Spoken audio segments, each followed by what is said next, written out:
les amis, n'hésitez pas à mettre le petit pouce bleu, abonnez-vous et surtout commentez la vidéo, c'est très important. Il y a aussi les streams TPMP du lundi au vendredi à partir de 20 h sur Twitch. Le lien est dans la description et abonnez-vous à mon Instagram. T'es fou. Eh, on veut tous voir Marlène Schiappa tomber les mecs. Schiappa, elle était en top tweet toute la journée. Avec Mohamed Sifawi. Mohamed Sifawi qui se trouve au cœur aussi de ce qu'on peut appeler l'affaire, qui va répondre à nos questions dans un instant. Mais si vous n'avez pas tous les éléments de l'affaire dite du fonds Marianne, on va reprendre précisément le sujet, le dossier avec vous. Clémence Dibou, bonsoir. De quoi s'agit-il? Salut Clémence. Eh bien, ce fonds Marianne, il a été créé en 2021, 6 mois après l'assassinat de Samuel Paty. Vous l'avez dit, un fonds de 2,5 millions d'euros dans le but de financer des associations chargées de lutter contre la radicalisation, notamment à travers des vidéos sur les réseaux sociaux ou sur les plateformes en ligne. Alors, qui a bénéficié de ces fonds? 17 associations ont été sélectionnées après un appel à projet. 4 d'entre elles ont obtenu la moitié des dotations. Et parmi ces 4 structures qui produisent pour la plupart des contenus en ligne de lutte contre les discours de haine, eh bien, on trouve l'Union des sociétés d'éducation physique et de préparation au service militaire qui a... Mec, ils ont... Regardez les gars, regardez les sommes de malades mentales. Hein. Regardez les sommes de fous furieux. C'était tous des monteurs vidéo pour des vidéos YouTube qui ont fait 10 vues, qui ont fait 30 vues. Vous aurez pu, hein, tous monter les mêmes vidéos sans effets spéciaux, sans trucs de ouf. J'ai trop la haine de pas avoir récupéré un peu d'argent. Il y a des mecs qui se sont fait des couilles en or, gros, avec de l'argent public. Hein. Ils se sont fait des couilles en or, gros. Moi, s'il y avait un viewer qui avait récupéré de l'argent parmi le fonds Marianne, je l'en voudrais même pas, frère. Si c'était Adam, si c'était Yo Kendrick, tête de ma mère, profitez, ma gueule.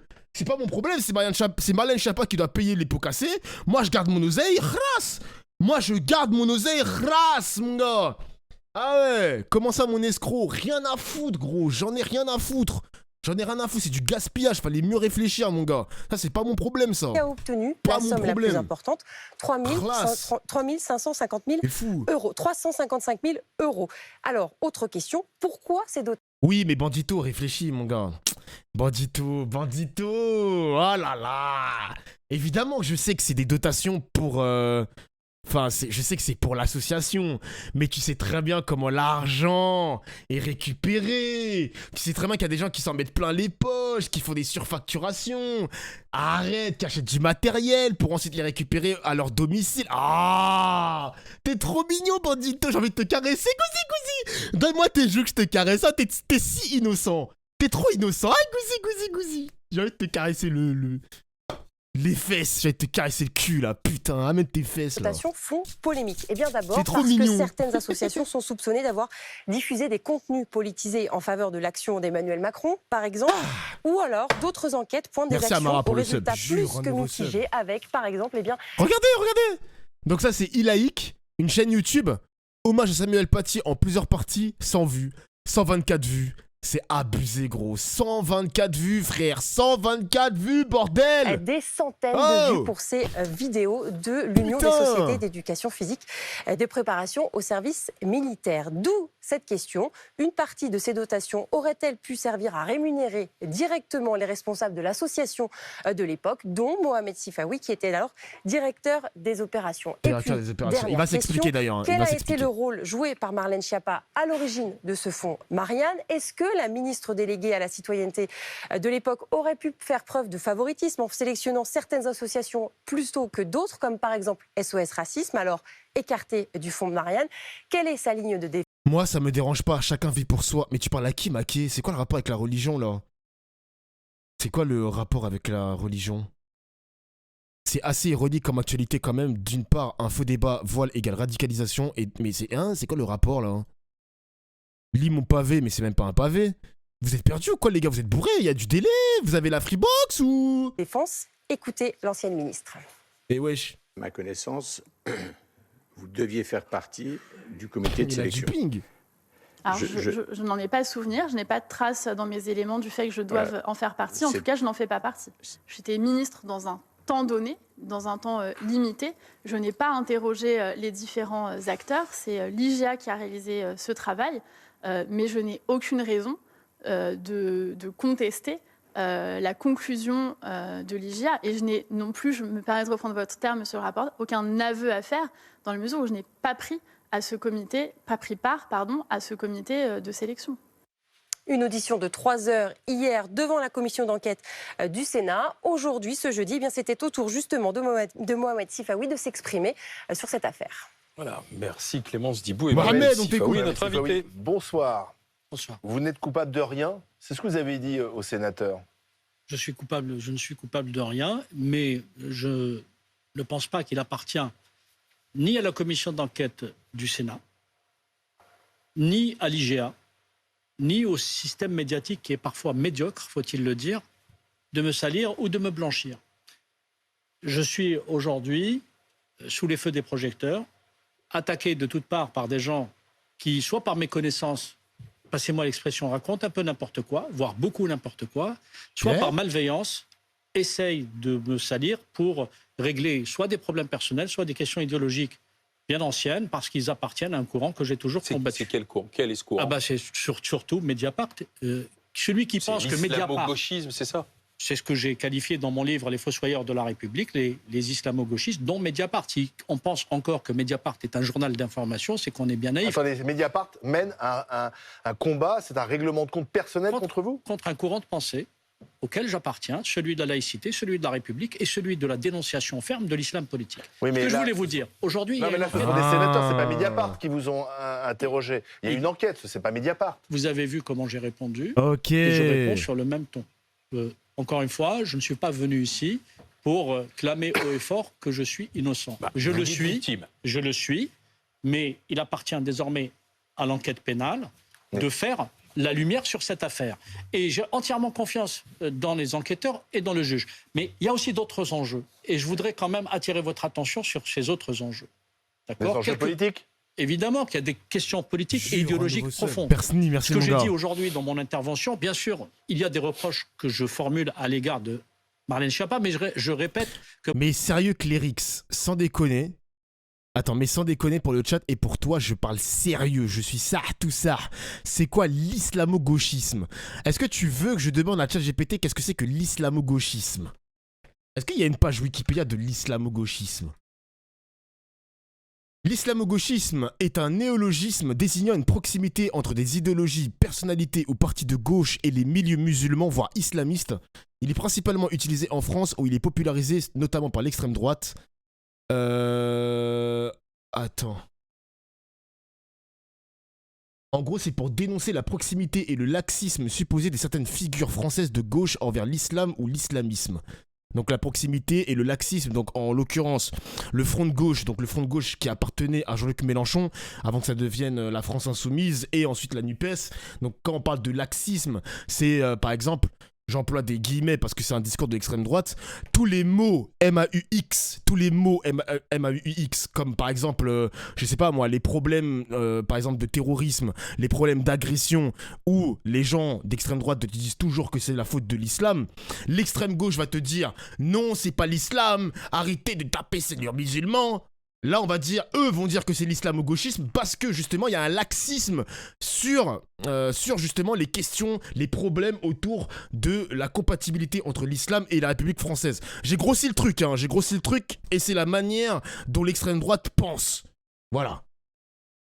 Voilà, en gros résumé avec des mots de teubé, hein, c'est vraiment ça, c'est vraiment ça. Et du coup, comme par exemple, on l'a vu avec les discours de Mélenchon l'année dernière, avec par exemple, même pas cette année aussi, hein, même pas cette année aussi, avec l'affaire Lola, et l'année dernière avec la présidentielle, où on voit que Mélenchon, quand il y avait Mélenchon contre Zemmour, Mélenchon, il avait une tactique où justement il y avait du laxisme envers les musulmans, et Zemmour, lui, il rentrait dans le tas.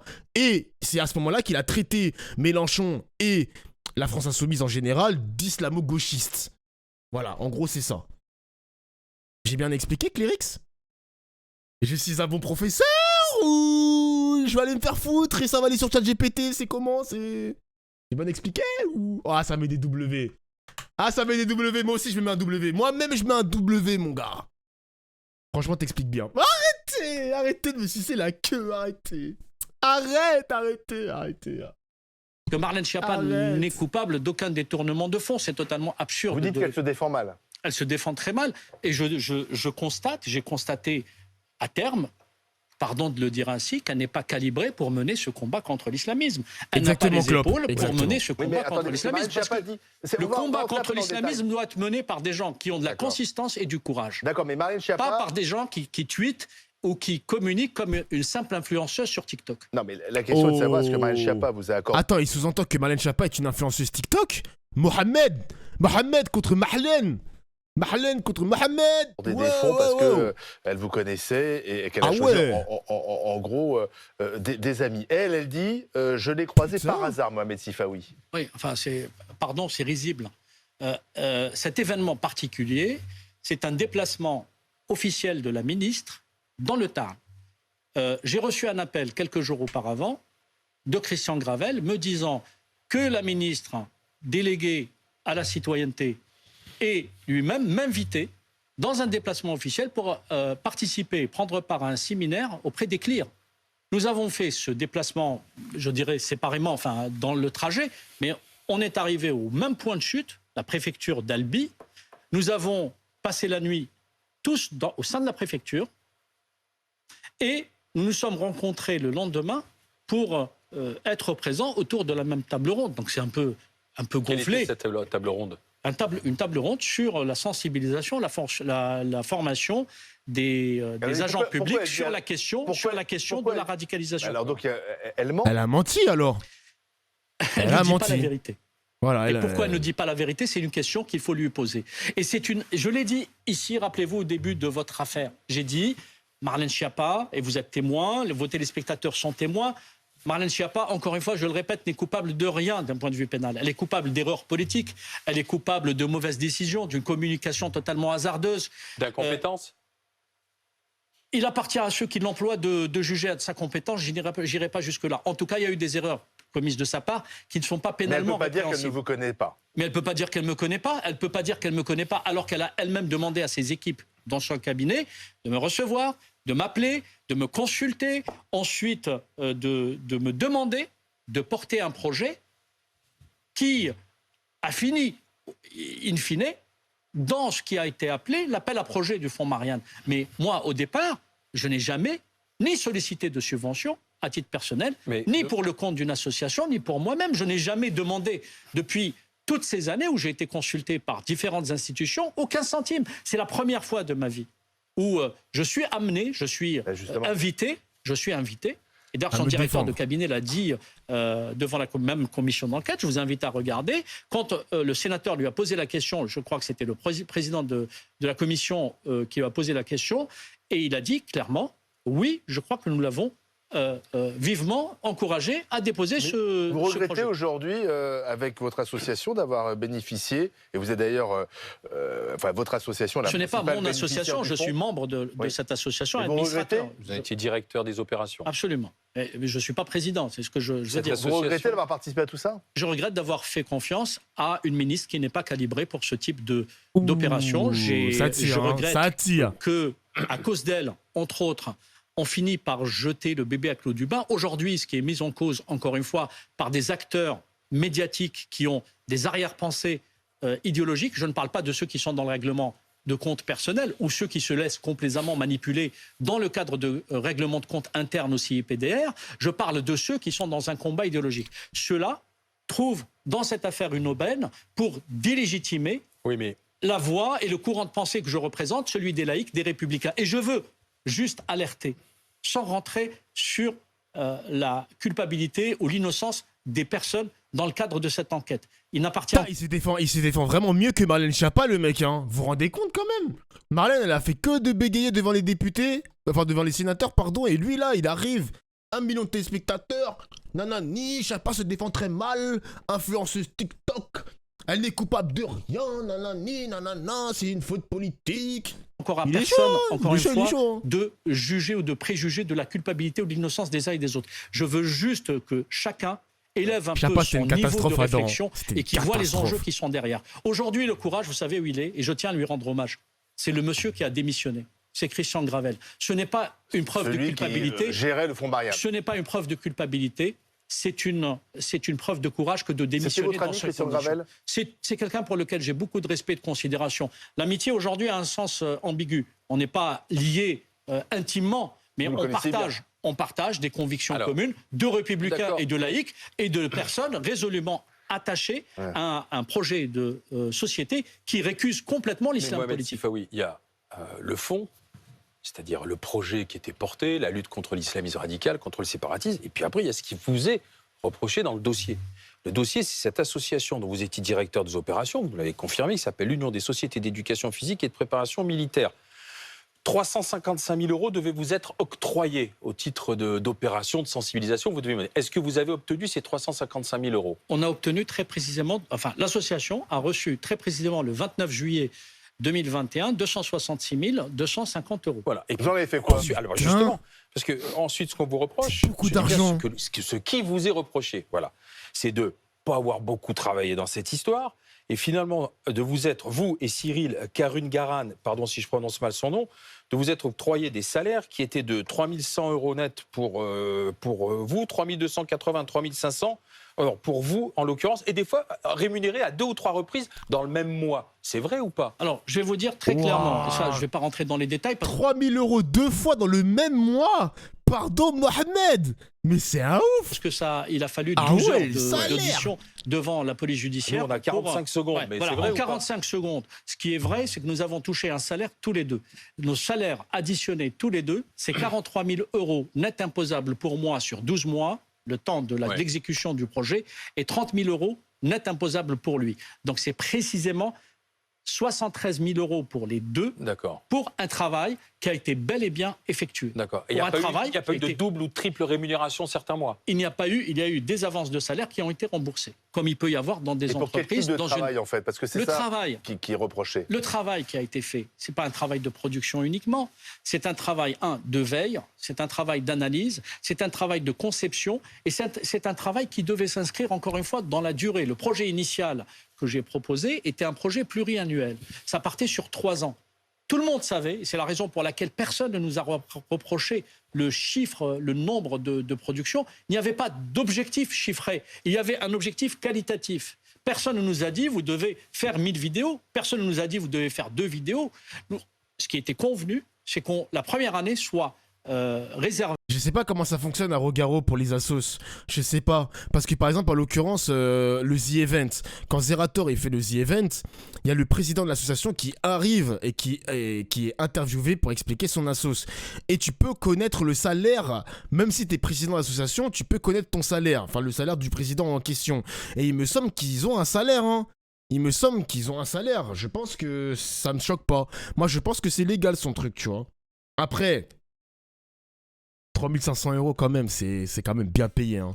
3 000 balles, c'est bien payé, ma gueule. Hein, putain. À la mise en place du projet, d'une structure qui dispose de comptes numériques sur l'ensemble des réseaux sociaux. Et à partir de l'an 2, on commence vraiment à monter en puissance. Après, les gars, il a raison, Ilos. Il est en train de dire que l'association n'avait pas d'obligation de résultat. Ça, je suis d'accord avec toi. On lui a quand même donné 300 000 €, mais c'est pas pour autant que le mec, il allait faire des promesses en mode « je vais faire des vidéos qui vont faire 1 million de vues sur YouTube ». Je pense qu'il avait même pas ces obligations-là. Hein. Moi, je sais pas comment il a fait ses cahiers des charges, son appel à projet, etc. Est-ce qu'il a promis au Fonds Marianne? Est-ce qu'il a promis à Marlène Schiappa? Vous inquiétez pas, conception de la vidéo, on travaille, la veille, etc., etc. On veut au minimum 300 000 vues sur YouTube. Ben là, on a regardé 100 vues, 200 vues. Ça se trouve, il n'y avait pas d'obligation. Hein.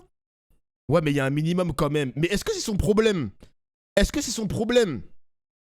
Moi, je vous dis, le problème, c'est quoi? Le problème de base dans ce genre de choses, c'est que l'idée du Fonds Marianne, c'est nul. Je suis désolé. Vous allez me dire, ouais, mais c'est pour Samuel Paty, laïcité, nanani. Moi, je vous le dis en toute honnêteté, c'est de la merde. C'est de la merde. On voit le résultat d'aujourd'hui. On regarde que les 2 millions d'euros d'argent public ont servi à rien. Imaginez, les mecs. Imaginez, moi, j'aurais fait partie du Fonds Marianne. Je fais un appel à projet, etc., etc. Supposons, hein. Là, je prends les paroles du mec. Supposons, on est dans la fiction, hein. Supposons qu'il n'y a pas d'obligation de résultat.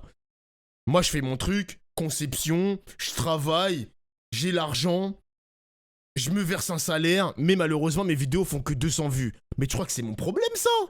Tu crois que c'est mon problème? C'est l'idée de Marlène Schiappa d'avoir investi là-dedans qui pue sa mère de base. Ce qui pue sa mère de base, je suis désolé les mecs. Moi je fais mon taf. Moi je fais mon travail. L'idée du fonds Marianne, c'est juste une idée à chier, c'est tout. C'est désolé. Désolé, c'était à chier. Il n'y a pas de minimum de vues, mais combien a coûté ce qu'il a produit? Après, les gars, après, c'est autre chose. Parce que là, dans l'obligation de résultat, supposons que sur les 300 000 euros, le mec doit restituer le reste à charge. Genre, le reste à charge, on dit? Imagine. Genre, les gars, 350 000 euros sur un an. Le mec, il a sorti son produit. Il reste par exemple 100 000 euros. L'État va peut-être demander cet argent-là, tu vois. Et moi, je suis presque sûr, hein, moi, les gars, je suis presque sûr que lui, il s'est mis bien. Mais j'espère que les stagiaires qui ont 19-20 ans, les petits monteurs vidéo, les acteurs qui sont en freelance, etc., les graphistes qui ont touché un pactole, eh ben, j'espère qu'ils sont mis bien. J'espère qu'ils ont acheté une Xbox. J'espère qu'ils ont acheté une Xbox. Je l'espère, mon gars. Je l'espère.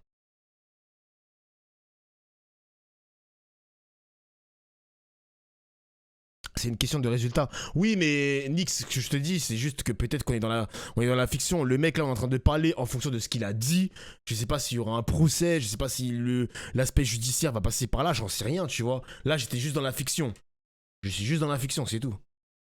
Commencer à partir d'une feuille blanche pour attaquer des gens qui ont 10 ans d'existence et 100 000 followers. Dofla, comment tu fais pour avoir une telle élocution? Mon élocution, elle est catastrophique. Je suis nul. Je suis un mauvais streamer, c'est ça?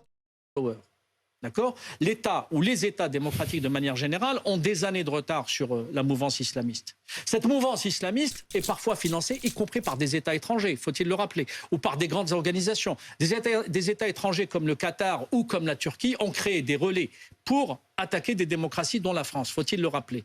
Lorsque j'ai plaidé pour que les pouvoirs publics assument de se reposer sur une partie de la société civile, celle qui est justement impliquée dans le combat démocratique, j'ai demandé tout simplement à ce qu'on puisse calquer l'exemple britannique, mais aussi d'une certaine façon, à contrario, calquer l'exemple des États islamistes qui, eux, financent des relais. Je leur ai dit, mais financer des relais, sans dire moi ou un autre, mais trouver des acteurs dans la société civile, financez-les pour qu'ils puissent, dans la durée, pas sur 6 mois, pas sur... D'accord, ce que vous dites, c'est pas de l'emploi fictif. Nous, on avait un temps long, ça prend du temps, donc il fallait nous laisser du temps, et on travaillait à élaborer un projet. Quoi. Le projet qui a été validé initialement politiquement est un projet qui a été chiffré pour la première année à 635 000 euros. Politiquement, c'est ce qui a été... Le projet qui a été validé politiquement, pas le chiffre.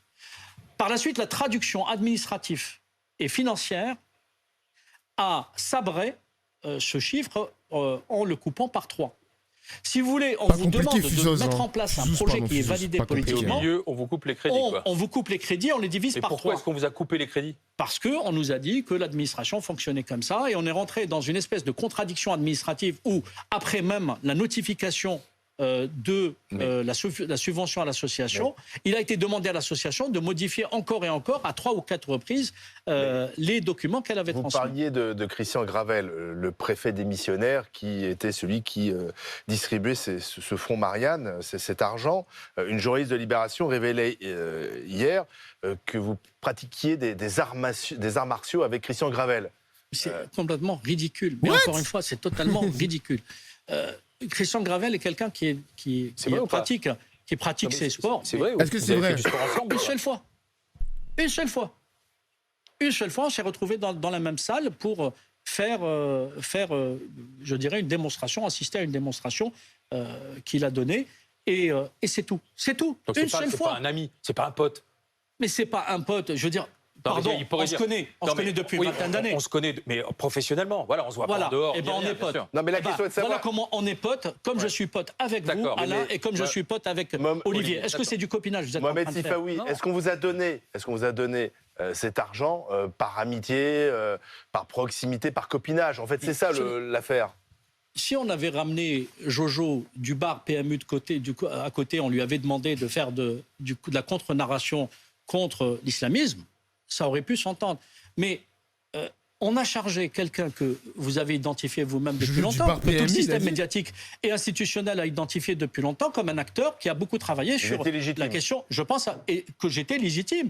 Il m'a sollicité, non pas parce que j'étais son ami, comme vous dites, mais il m'a sollicité pour, me semble-t-il, mes compétences et mon savoir sur le sujet. Mais je n'ai pas été le seul à être sollicité. Tous ceux qui avaient une légitimité à faire valoir sur la thématique, sur la matière islamiste, ont été sollicités. Donc personne ne s'est fait d'argent sur ce fonds Marianne. Vous ne vous êtes pas fait d'argent sur ce fonds Marianne. Cyril Karun-Garan ne s'est pas fait d'argent sur ce fonds Marianne. Je m'inscris totalement en faux. Il n'y a eu aucun enrichissement. Aucun. Vous n'avez pas profité de ce fonds. Aucun. Écoutez, c'est très simple. Hier, moi, j'étais à la brigade financière. D'accord ? Tout a été utilisé à bon escient. La brigade financière a accès à l'ensemble de mon patrimoine. La réponse vous sera donnée dans quelques mois. Voilà. On ne va pas tergiverser, ça ne sert à rien, c'est un dialogue de sourds. C'est pas pour ça que je suis venu. Donc c'est de toutes pièces. Pour moi, c'est une affaire qui est liée à deux considérations. D'abord, des journalistes qui se sont laissés complaisamment manipuler par des personnes qui voulaient régler leurs comptes avec Christian Gravel et Marlène Schiappa. J'étais au courant depuis à peu près octobre-novembre qu'il y avait des gens malveillants qui ont été virés du CEPDR qui racontaient à des journalistes que le fonds Marianne aurait bénéficier à des potes ou à des copains. CPDR, c'est le comité pour la prévention de la radicalisation. J'ai pris la chose à la légère, j'ai souri, franchement, parce qu'au départ, je ne pensais pas que ça allait prendre cette ampleur. Et par cette malveillance, il y a eu une sorte de... Toujours la malveillance, les gars. Qui s'est opérée à travers une construction médiatique faite par des gens totalement médiocres. Je tiens à le dire, du point de vue de l'investigation journalistique, des gens médiocres, qui soit croient qu'ils sont tombés sur une affaire d'État, youpi, et on verra à la fin, et qui est validée malheureusement par un rapport de l'inspection générale de l'administration. Vous ne l'avez pas cité, moi je vais le citer. C'est un rapport, encore une fois, médiocre, basé sur deux mensonges majeurs. Le rapport de l'IJA. Je vous donne un exemple. On sait que l'association a loué, d'ailleurs ça a été reproché, a loué un bureau dans une prestigieuse avenue. Ça a coûté 18 906 € pour l'ensemble de l'opération. L'IGA prétend que je n'aurais jamais utilisé ce bureau. C'est-à-dire qu'on l'aurait loué, qu'on aurait dépensé de l'argent sans l'avoir jamais utilisé. Mais c'est totalement absurde d'affirmer, de se hasarder dans un truc comme ça. Je suis accompagné depuis des années par des fonctionnaires de police. Le service de la protection, et j'ai demandé à toutes les institutions de faire les vérifications, de demander au service de la protection dans quel bureau on m'amenait entre le 1er août 2021 et l'été 2022. Et la réponse est très simple, on m'emmenait au bureau qui servait pour le projet. Alors pourquoi ceux qui ont fait cette enquête l'ont mal faite, selon vous? Ils l'ont faite parce que l'IGA est un outil d'auto-légitimation de l'administration. Vous savez, c'est très courageux chez les hauts fonctionnaires. C'est surtout courage fuyant. Et trouvant les lampistes pour dire que l'administration dans son ensemble n'est coupable de rien et n'a absolument pas à se remettre en question. Moi, je pense que l'administration a à se remettre en question. Surtout sur ce type d'opération. Donc vous sortirez... mais Samuel Paty doit se retourner dans sa tombe. Hein. Quand tu vois qu'est-ce qui s'est passé, Samuel, mon gars, c'est abusé, gros. Il doit se retourner. Cette affaire. Je suis convaincu que je sortirai blanchi. Je ferai tout pour sortir blanchi. Je me battrai pour sortir blanchi et pour faire valoir la vérité. Mais aussi sans oublier le fond, encore une fois, le nécessaire combat contre l'islamisme que je n'oublie pas, même si aujourd'hui, je sais, ma voix est inaudible en raison des attaques que je subis. Merci Mohamed Sifaoui d'être venu vous expliquer donc dans BFM Story. Bon là du coup il y a le parquet financier qui va montrer son patrimoine qui se sera peut-être rendu public et on verra à ce moment-là si le mec il a bénéficié d'un enrichissement personnel dû à l'argent qui a été donné par Marlène Schiappa pour le compte de son association. Enfin bref, c'est vraiment une histoire à dormir debout, hein. Vraiment. Rien que ce projet-là, cet appel à projet, tu vois plein de personnes dont ce mec-là venir comme un rapace, faire des PowerPoint pour dire regardez, on a des idées pour la laïcité, on veut ton argent Marlène, on veut l'argent des Français, on a besoin de cet argent. Putain, tout ça pour des projets de merde qui font 100 vues, 150 vues avec un acting mauvais, etc. C'est vraiment dégueulasse, wesh.